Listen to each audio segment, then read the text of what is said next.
제사와 예배 두 번째 시간입니다. 본문의 내용이 이제 너무나 익숙하시죠. 아마 예절래야 읽기 힘드실 겁니다. 저도 참 어지간하죠. 같은 본문 지금 한 3주 연속 하고 있습니다. 여러분, 성령 충만한 사람이 드러나는 삶의 모습은 예배의 모습으로 드러난다. 사도 바울이 지금 계속 그 얘기를 하고 있습니다. 그래서 우리는 지난 시간에 예수님을 예배하는 소위 예배자의 그 기본의 정신, 그 정신은 어디에서부터 나오냐면 구약의 제사법, 그 제사마다 가지고 있는 특징들, 의미들이 그대로 그 정신이 예배 가운데 구현되어지고 성취되어진 것임을 우리가 확인을 했습니다. 그래서 제사를 위해서, 예배를 위해서 가장 먼저 예배자에게 요구되어지는 기본적인 자세, 그것은 예배를 준비하는 데부터 시작된다. 우리가 지난 시간에 그렇게 보았죠. 그래서 그 제사를 위해서 제물을 준비하면서 또 그 제물 위에 안수 기도를 하고 그 제물을 잡고 각을 떠서 필요한 것들을, 필요 없는 것들을 구분을 하고 또 하나 앞에 태워서 예배 드리는 그 일련의 모든 스토리, 과정들 중에 기억할 수밖에 없는 거, 자신이 죄인이라고 하는 사실이죠. 내 죄 때문에 내가 가지고 온 그 가축이 죽게 되어지는 거, 그 가축이 죽음으로 인해서 내 죄가 사함을 받는다라는 거. 그래서 하나님께로부터 제사를 통해서 내가 죄인임을 알고 그 죄가 제물의 죽음과 하나님께 연락되어지는 것을 통해서 죄 용서에 대한 감동, 그 죄 용서에 대한 은혜를 누리게 되어진다 그랬습니다. 그리고 주님 앞에 봉사, 그리고 충성, 헌신하는 그 모습은 소재의 형식과 같다 그랬습니다. 그래서 고운 가루 모양처럼 자신의 본연의 모습이 이 생각이나 주장이나 어떤 경험이나 그런 것으로 모양으로 덩어려져 있는 것이 아니라 그 모든 것들이 다 고운 가루처럼 버무려져서 하나님께 내어드리면 주님이 하고 싶은 대로, 주님이 원하시는 대로 빚게끔 자기를 내어드리는 거, 그것이 곧 헌신, 봉사에 대한 기본적인 정신이었다 그랬습니다. 그래서 하나님 앞에 드리는 거, 제사에 드려지는 그 모든 제물은 어떤 것이라고 그랬죠? 흠이 없는 것이라고 그랬습니다. 흠이 없는 것 중에 가장 최고의 것. 그래서 내가 하나님 앞에 헌신하고 하나님께 봉사하는 그 기본의 전제는 하고 남는 거, 찌끄러기를 하는 게 아니고 가장 좋고 선하고 최고의 것을 하나님께 올려드리는 것이 가장 제사에 맞는 정신이요 예배에 맞는 기본적인 자세다 그랬습니다. 자, 오늘은 제사 중에 세 가지가 있습니다. 속죄제, 속건제, 화목제. 지난 시간에는 번제, 소제 그렇게 했고 오늘은 속죄제, 속건제, 화목제 이 세 가지 제사의 정신을 통해서 엿보게 되는 예배의 기본적인 자세, 그 정신을 보도록 하겠습니다. 레위기 4장 3절에서 29절까지 보면요. 제사장이나 족장이나 혹은 평민이나 회중에 이르기까지 본인이 자기의 죄를 깨닫게 되어질 때 그 죄가 뭔지를 알게 되어졌을 때 비로소 드리는 제사가 속죄제라고 합니다. 그래서 이 속죄제는 언제 드리게 되느냐면 어떤 사람에 의해서나 혹은 어떤 사람의 가르침이나 혹은 어떤 시간이 어느 정도 지나고 나서 자기가 어떤 죄를 지었는지 몰랐었는데 그 죄가 깨달아질 때, 그 죄가 깨달아질 때 비로소 하나님 앞에 제물을 이끌고 와서 제사 드리는 것이 속죄제입니다. 그래서 이 속죄제는 자기가 죄인이라는 사실을 깨닫게 되어질 때라고 하는 그 전제가 있습니다. 그러면 사람이 보통 내가 이런 죄를 지었구나, 죄 인식에 대한 부분이 어떻게 가능할까요?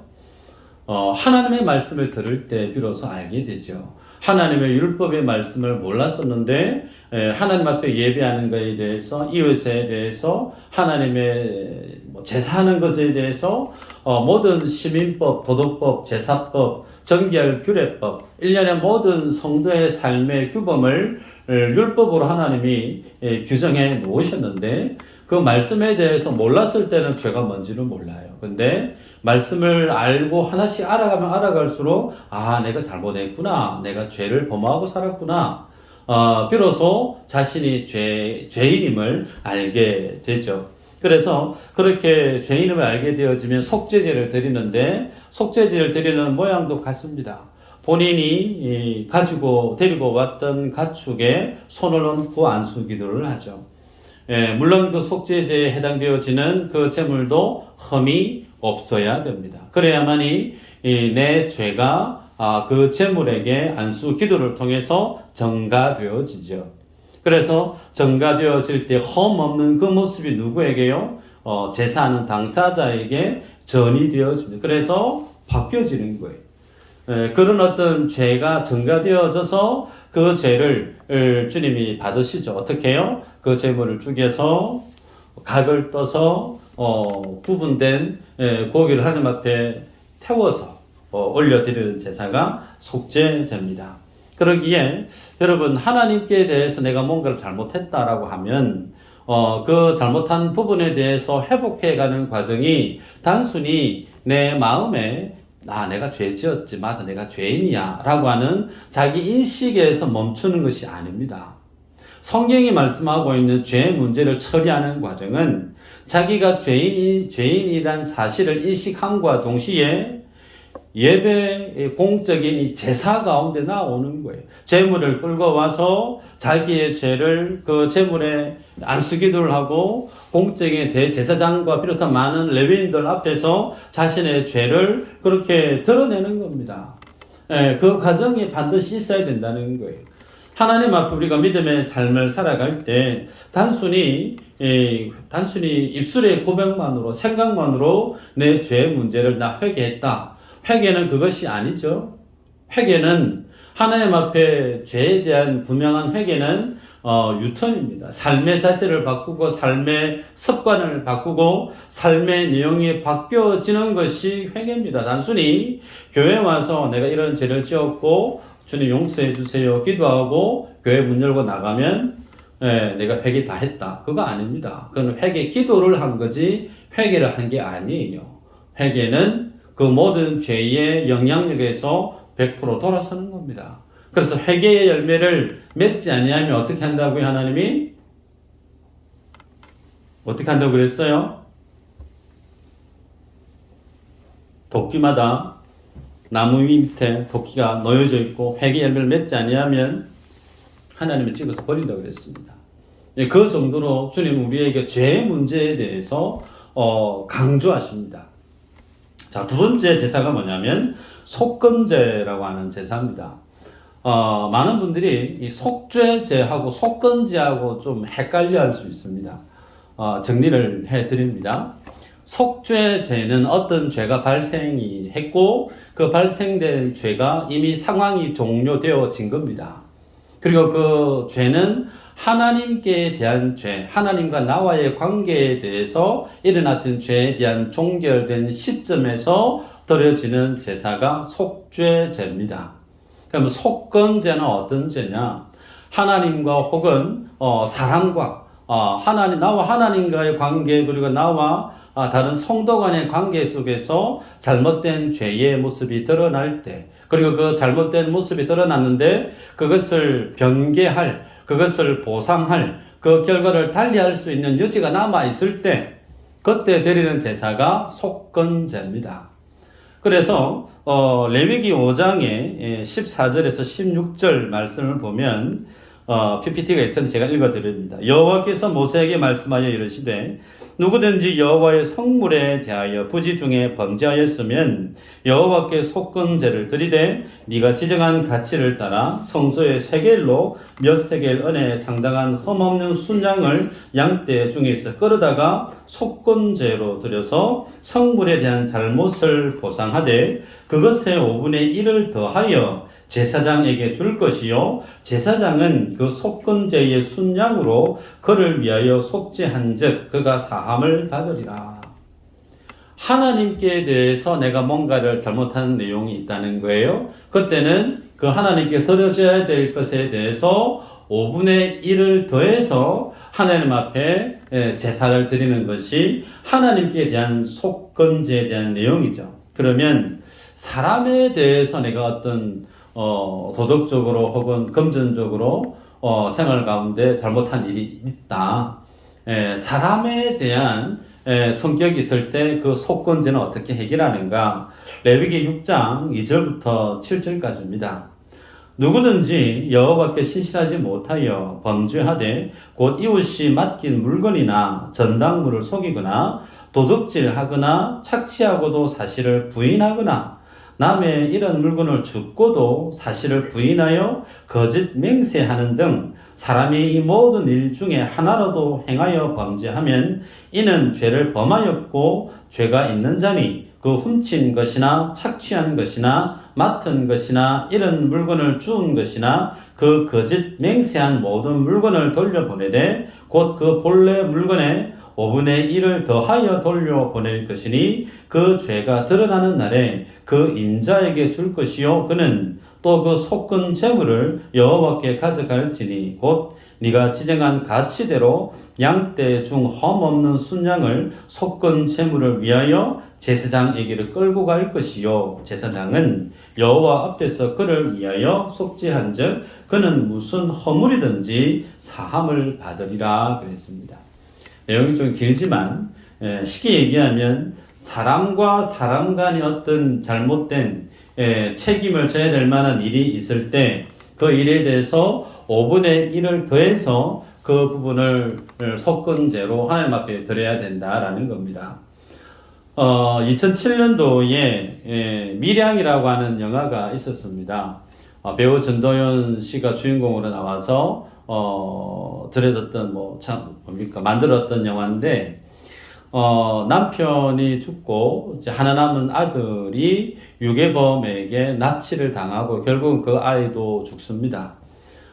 그래서 이제 홀로 남게 되어졌습니다. 아이를 잃어버리고 죽게 된 그 아들의 죽음에 대한 그 아픔이 얼마나 크겠어요. 그런데 그 일을 범행한 사람이 형을 마치고 교회에 와서 자신이 과거에 했던 그 모든 죄를 나는 하나님께로부터 용서를 받았다라고 자기는 이제 떳떳해졌다라고 얘기를 하는 걸 애 엄마 된 전도연 씨가 듣죠. 속이 어떨까요? 세상 법정 혹은 하나님께로부터 그 사람은 죄의 용서를 받았다라고 교회의 많은 사람들에게 자랑하고 양심 선언하듯 그렇게 했을지 모르지만 그 아이를 그 사람 때문에 잃어버린 그 어머니의 마음은 여전하죠. 여전히 상처와 고통이 그대로인데 자기는 용서를 하지 않았는데 자기는 당사자는 용서받았다고 얘기하니까 그때부터 이제 그 부분이 이 에피소드 1로 계속해서 일어나는 스토리를 만든 것이 미량이라고 하는 영화 아닙니까? 여러분 예를 들면 친한 지인이 있습니다. 근데 그 지인이 사업을 하는데 나에게 보정을 좀 써달라. 믿을 만한 지인이기 때문에 보정을 써줬어요. 그런데 사업이 잘 안 돼서 부도가 났고 결국은 보정 선거 때문에 내 모든 재산에 빨간 딱지가 다 이제 붙게 된 거죠. 그래서 힘든 시간을 살게 됩니다. 그런데 정작 부도를 냈던 그 사람은 회생 절차를 밟아서 또 나름의 열심히 해서 회복을 한 거예요. 그런데 그 사람 때문에 금전적인 손해를 입은 예를 들어서 나는 여전히 그 힘든 시간을 보내고 있다는 거죠. 그러면 그 사람 입장에서 마음이 어떨까요? 당사자는 자기 일의 스토리를 다 지나가서 뭐 괜찮다 할지 모르겠지만 그 사람 때문에 상처 입고 그 사람 때문에 힘든 시간을 보내야만 했고 또 보내고 있는 자기 자신에게는 그 사람에 대한 상처가 분명히 있죠. 그래서 이 속건제에 대한 정신은 하나님을 예배하는 사람은 자신과 하나님과의 관계에도 문제가 없어야 될 뿐만 아니라 하나님을 예배하는 사람은 자신과 다른 사람 간의 관계도 금전적인 부분이나 혹은 윤리도덕적인 부분이나 혹은 시민법 관련된 법조항에 있어서 아무런 문제가 없어야 된다는 거예요. 나 때문에 다른 사람이 상처를 입고 나 때문에 다른 사람이 힘든 상황에 빠져 있으면 그 부분에 대해서 책임을 지게 하는 것이 소위 속건제의 정신입니다. 그래서 하나님은 우리에게 말씀합니다. 하나님을 예배하고 믿고 예수 잘 믿는 사람이 교회 안에서만 예배를 열심히 하고 신앙 좋은 거 그거 아니라는 거예요. 세상 속에서도 마찬가지 그 삶을 살아내야 된다는 겁니다. 우리가 지난주 새벽 예배 때 계속 보았던 성경이 골로새서였습니다. 사도 바울이 골로새 교회 성도였던 빌레몬으로부터 도망을 온 오네시모라고 하는 종이 있습니다. 그 종이 바울이 전한 복음을 받고 회심을 하고 그를 이제 그의 주인된 빌레몬에게 돌려보냅니다. 그러면서 예수를 믿게 된 오네시모를 형제로 네가 좀 받아줬으면 좋겠다. 그리고 그가 훔쳐갔던 금전적인 문제에 대해서는 내가 나중에 갚아주도록 하겠다. 그러니 용서하고 그리스도의 형제로 받아주면 좋겠다. 그래서 그거를 돌려보내죠. 그 내용이 골로새서의 내용 아닙니까? 여러분, 예수님을 믿고 바른 믿음의 삶을 살아간다라는 것은 나와 하나님과의 관계도 형통해야 될 뿐만 아니라 나와 곁에 있는 지체들 간에 나와 세상 사람들 간의 관계도 어떻게 해요? 원만해야 됩니다. 그런데 교회 안에 신앙생활을 하면서 나는 저 사람 때문에 여전히 마음에 상처가 되고 저 사람이 내 뱉었던 따가운 말 정말 면도날처럼 예리한 그런 어떤 표정, 말 한마디 한마디가 상처가 되어서 내 안에 여전히 힘들게 하는 그런 상황이 있는데 그런 걸 전혀 모르는 사람은 나는 예수님이고 구원받았다고 기뻐하고 즐거워하고 하고 있다면 여러분 그 기쁨과 감사의 그 모습은 하나님이 명하고 있는 구원받은 성도의 모습과는 거리가 멀다는 사실이에요. 그래서 우리들은 늘 돌아봐야 됩니다. 교회 안에서 갈등이 없는 교회가 있을까? 없습니다. 교회 안에 갈등 없는 교회, 하나님 나라 가면 있을 수 있어요. 그런데 이 지상에는 공사 중인 교회죠. 에베소서를 계속 보고 있지만 지상의 교회는 공사 중인 교회예요.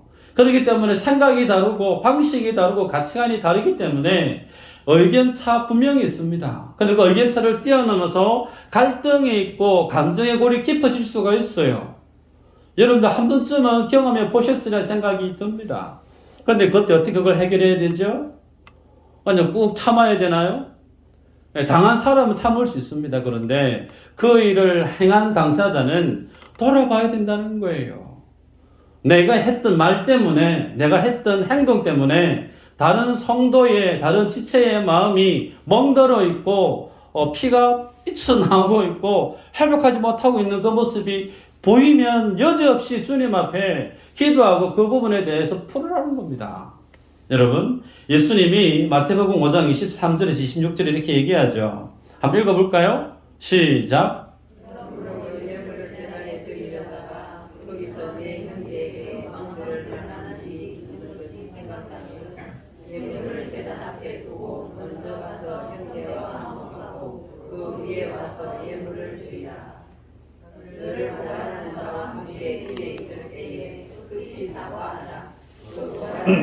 너를 재판관에게 내어주고 재판관이 공의에게 내어주고 공의의 관원과 염려하라. 진실로 내게 이르노니 내가 한 분이라도 하나님이 없이 다 갚기 전에는 결코 거기서 나오지 못하리라. 예수님께서요 하나님 앞에 예배하려고 할 때 그 예배자는 반드시 뭘 점검하라고 하냐면 나와 다른 사람 간의 관계에 대해서 정리하라는 거예요. 이거 그냥 아무렇지 않은 것으로 여기고 대수롭지 않은 것으로 여기고 그냥 앉아서 예배 우리가 할 수 있습니다.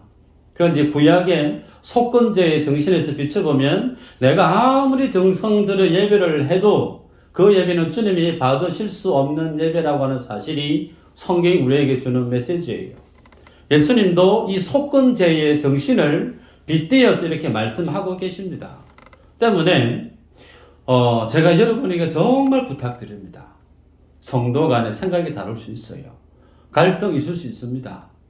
그것이 무엇이든지 간에 혹 다툼이 있고 언성이 높고 그랬으면 반드시 그 부분에 대해서 시간이 조금 지난 이후라도 푸세요. 그걸 푸셔야 돼요. 그거 무시하고 지나가 버리시면 그것이 그 사람에 대한 좋지 못한 편견으로 상처로 굳어지면 여러분 인생은 타이밍이라고 그랬죠. 그 타이밍을 놓쳐버리면 기회가 없습니다. 기회 없어요. 용서를 구하고 싶은데 용서를 받아줘야 될 그분이 이 땅에 안 계시면 그분은 영원토록 그 부분에 대해서 자유할 수가 없습니다. 사는 날 우리가 정말 그 생각이 있으셔야 돼요. 내일은 내 시간이 아닙니다. 여러분에게 겁박하는 게 아니고 사실이죠. 내일 내가 어떻게 될지 몰라요. 우리가 사는 시간은 오늘입니다. 오늘 하루 주어진 시간 동안 최대한 살아가셔야 돼요. 아멘이죠? 최대한 사랑하시고 최대한 이해하시고 품으시고 문제 있는 것은 푸셔야만 해요. 그게 하나님이 받으시는 바른 예배의 정신이라는 사실이 오늘 우리에게 주는 도전입니다. 자, 마지막으로 화목제에 대한 내용을 보겠습니다. 자, 화목제는 크게 세 가지의 제사법이 있습니다. 감사제가 있어요. 감사제는 하나님 앞에 감사할 일이 있을 때 올려드리는 제사. 두 번째는 서원제가 있습니다. 하나님 앞에 내가 서원한 일이 있거나 서원했던 그 일이 끝마쳐졌을 때 하나님 앞에 감사함으로 올려드리는 제사가 서원제입니다. 낙헌제가 있습니다. 낙헌제는 하나님이 그냥 좋은 거예요. 하나님이 그냥 감사가 되고 하나님만 묵상만 하는 내 속에 막 너무 드리고 싶은 거죠, 제사를. 그래서 드리는 제사가 낙헌제입니다. 자, 그런데 이 화목제는 다른 어떤 제사에 비해서 아주 특별한 의미가 녹아 있어요. 레위기 7장 15절에서 18절인데 한번 읽어볼까요? 시작. 감사함으로 드리는 화목제물의 고기는 드리는 그날에 먹을 것이요 조금이라도 이튿날 아침까지 두지 말 것이니라. 그러나 그의 예물의 제물이 서원이나 자원하는 것이면 그 제물을 드린 날에 먹을 것이요 그 남은 것은 이튿날에도 먹되 그 제물의 고기가 셋째 날까지 남았으면 불사를 지니 만일 그 화목 제물의 고기를 셋째 날에 조금이라도 먹으면 그 제사는 기쁘게 받아들여지지 않을 것이라. 드린 자에게도 예물답지 되지 못하고 도리어 가증한 것이 될 것이며 그것을 먹는 자는 그 죄를 짊어지리라. 아멘. 여러분, 화목제에 대한 내용인데요. 이 화목제는 감사제 같은 경우는 감사 제사를 드리고 나서 당일날 감사 제사를 드린 사람이 유일하게 먹을 수 있는 그 제물의 고기를 먹을 수 있는 제사가 감사제입니다. 그리고 서원제 그리고 낙헌제 이 제사는 그 다음 날까지도 남겨두고 먹을 수 있습니다. 그런데 3일째 되는 날까지 그 고기가 남아있으면 어떻게 하라고요? 먹으면 안 된다는 거예요. 그 남은 고기는 하나님 앞에 불태우라는 겁니다. 만약에 버리기 아까워 태우기 아까워서 고기 먹고 싶어서 먹게 되어지면 어떻게 된다고요? 하나님이 받지 못하는 무효 처리되어지는 제사가 될 뿐만 아니라 도리어 그 고기를 먹게 되므로 하나님께로부터 저주를 받게 되어진다라고 감사제, 서원제, 이 화목제에 대해서 말씀을 합니다. 자, 그러면 구체적으로 한번 생각을 해볼까요? 저는 도축을 해본 적이 없지만 송아지 한 마리를 잡게 되면 통상 700에서 800kg의 고기가 나온답니다. 자, 700에서 800kg입니다. 그러면 거기에서 내장을 걸러내고, 기름을 걸러내고, 버릴 거 버립니다. 그리고 난 다음에 제사장에게 가슴살, 그리고 왼쪽 뒷다리 하나를 제사장 몫으로 줍니다. 그 나머지 고기 부위를 삶아서, 그 제사를 드린 사람이 먹어야 되는 거죠. 그게, 이 화목제입니다. 그러면, 약 한 300kg 정도의 한 500건 가량의 고기가 남게 돼요. 그럼 그 500건의 고기를 감사제를 드리는 사람은 언제 먹어야 된다고요? 그 제사를 드린 당일날 먹어야 됩니다. 그러면 생각해 보십시다. 아침에 일 나가지고 송아지를 데리고 가서 안수기도 하고 뭐 일일이 다 했습니다. 그래서 포 뜨고 각 뜨고 뭐 버릴 거 다 버리고 그리고 제사를 드렸어요. 그렇게 다 하고 나면 시간이 어느 정도 소요되냐면 거의 한 오후까지 넘어갑니다. 그러면 이스라엘의 시간 개념은 그 다음 날이 해 뜬 날이 아니고 해가 찐 날이 그 다음 날의 시작입니다. 맞나요? 아니에요? 맞습니다. 히브리식의 날 개수 개념은 해가 뜬 날이 첫날 시작기점이 아니고 해가 찐 날부터 하루의 시작점이 돼요. 그러면 여러분 감사제를 다 드렸어요. 다 하고 난 다음에 이제 나머지 고기를 먹어야 되는데 오후에 그 고기를 먹어야 되는데 요즘에 해가 한 저녁에 한 5시 정도 집니까?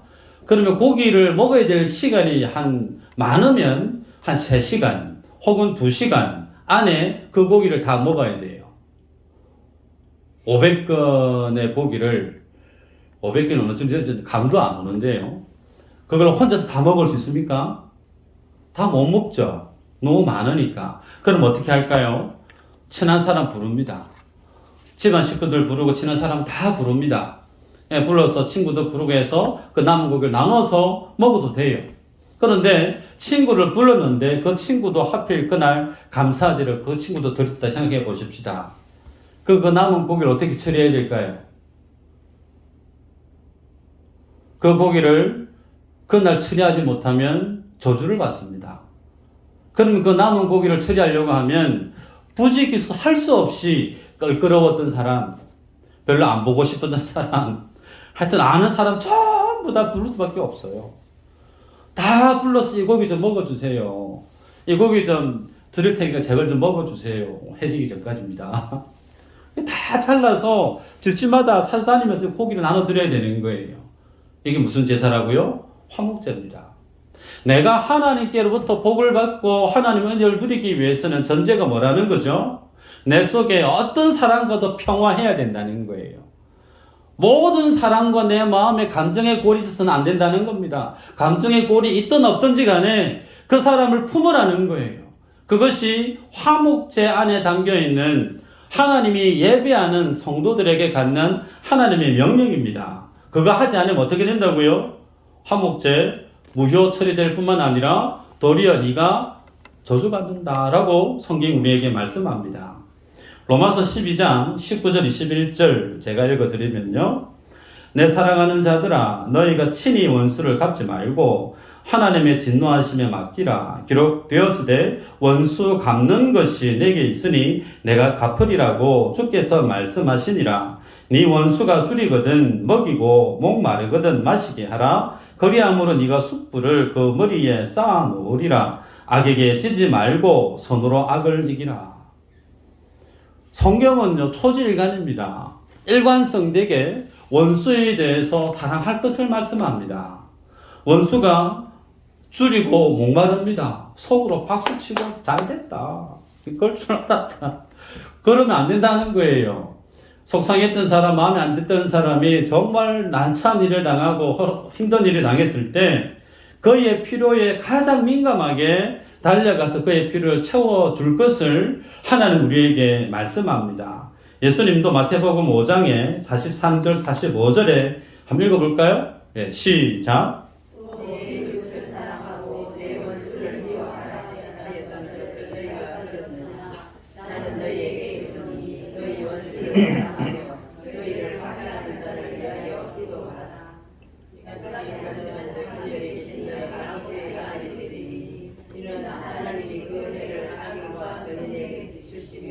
비를 의로운 자와 무리한 자에게 내려주시니라.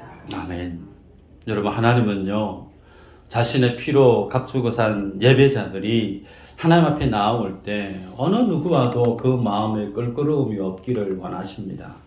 심지어 그 사람이 원수라 할지라도 그를 위해서 사랑하려고 애를 써야 되고 그를 위해서 기도해야 된다고 우리에게 명령으로 말씀을 하세요.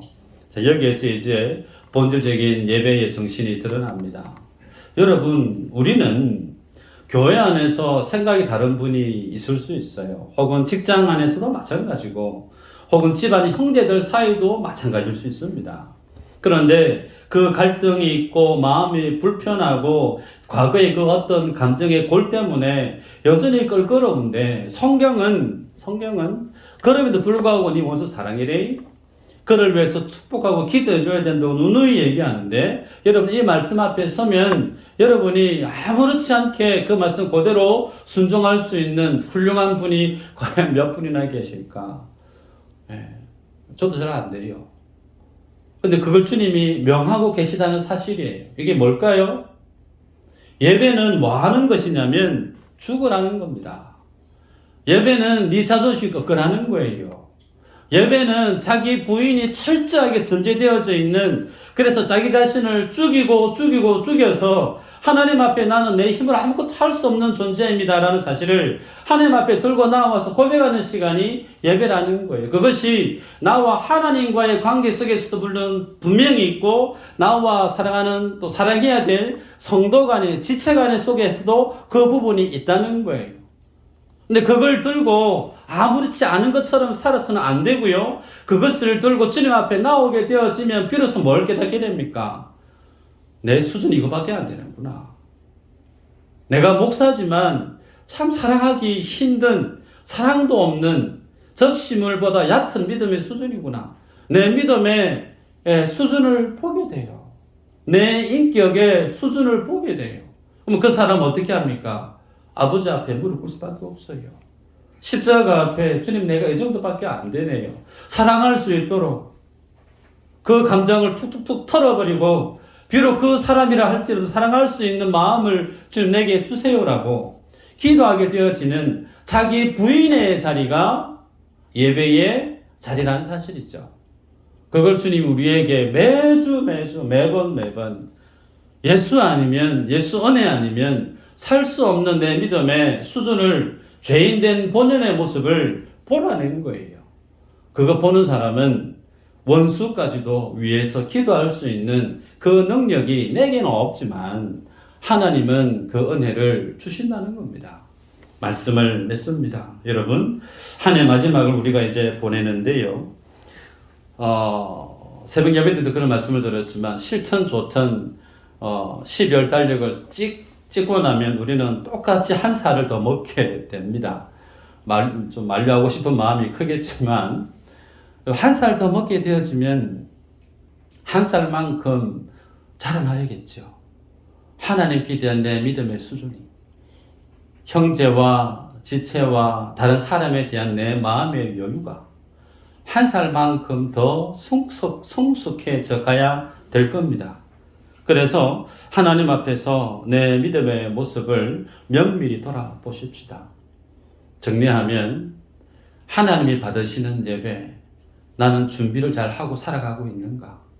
주님 앞에 나는 얼마만큼 죄인이라는 사실을 깨닫고 살아가고 있는가? 주님 앞에 봉사 헌신하고 하는 이 부분이 내게 많은 것 중에 하나 뚝 띄어서 드리는 게 아니고 최고의 것을 주님 앞에 구별해서 내가 드리려고 애쓰고 있는가? 이 사람은 사랑하고 좋아하고 저 사람은 가이드라인 딱 그어서 별로 관여하지 않고 그것을 전혀 문제시 삼지 않고 살아가는 그 모습, 그거 아니라는 겁니다. 저도 그렇게 안 살려고 무지 애를 씁니다. 네. 목사가 교회 안의 성도를 구분해서 이 사람은 좋아하고 저 사람은 싫어하고, 죄송하지만 제가 그럴 일이 못 돼요. 저도 그런 사람이 안 되려고 기도하고 있습니다만 우리 모두가 동일합니다. 그렇게 주님 앞에 믿음의 예배, 참된 예배자로서 주님 앞에 서가는 귀한 여러분들 되시기를 주의 이름으로 축복합니다. 기도합니다.